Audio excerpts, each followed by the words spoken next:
পবিত্র ঈদ উল ফিতরের শুভ মুহূর্তে সবাইকে জানাই আন্তরিক শুভেচ্ছা ও অভিনন্দন। দীর্ঘ 1 মাস সিয়াম সাধনার পর আমাদের জীবনে ঈদ আসে আনন্দ এবং সুখের বার্তা নিয়ে।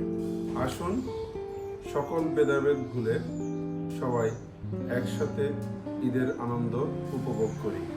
ঈদ শুধু আনন্দ উৎসব নয়, এটি মানবতা, সম্প্রীতি ও সৌহার্দ্যের বন্ধনকে অনেক দৃঢ় করে।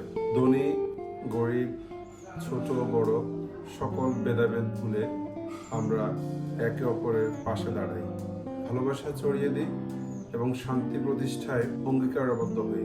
এই বিশেষ দিনে মহান আল্লাহ আমাদের সবাইকে সুখ, শান্তি এবং সমৃদ্ধিতে পরিপূর্ণ করে দিক। আমাদের দেশ ও জাতি এগিয়ে যাক এক নতুন আলোয়।